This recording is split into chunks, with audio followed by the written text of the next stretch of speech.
Chris here, Nice Garage. Well, we need to be able to get a cord from inside the garage to outside the garage. And I was thinking of, usually run them across the floor. But then I thought, well, let me pick up one of these bad boys. Flexzilla Pro.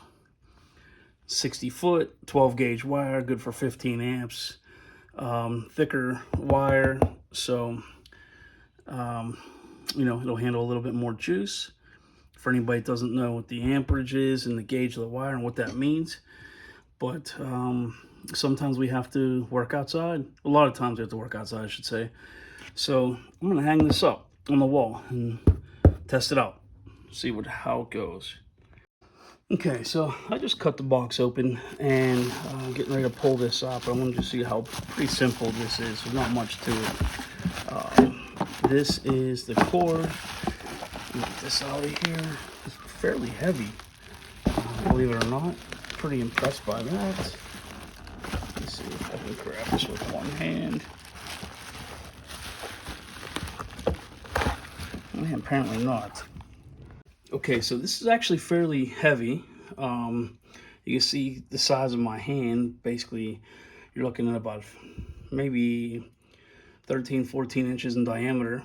And the mounting bracket, I'm actually going to find, so I'm going to put the screws into the beam we have up here. And then I'm going to stick this on. And I might be able to get them a little tighter. I don't know if it really matters. We'll see once I get them up. I got to find something that the head fits through here, and then it'll hang on.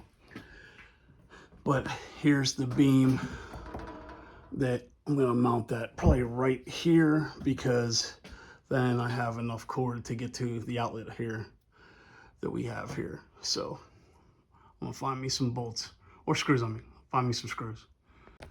All right, so what I found was 2 lever lock. These are like the same things you put the screws in, used for laminated beams. I stuck that in there. You can see I left it out a little bit because the head was just a tad bit bigger than the opening.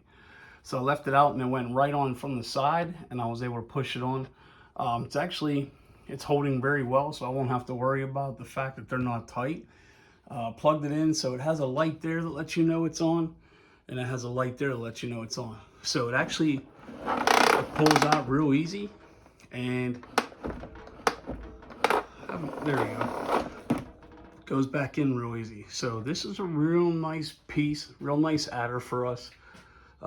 We'll be able to work if we need power outside for whatever reason. I do a lot of battery operated tools now, but at the same time, there's times where we need power. So anyway, I'll test it out, and hopefully it lasts long. All right, we'll see you on the next one.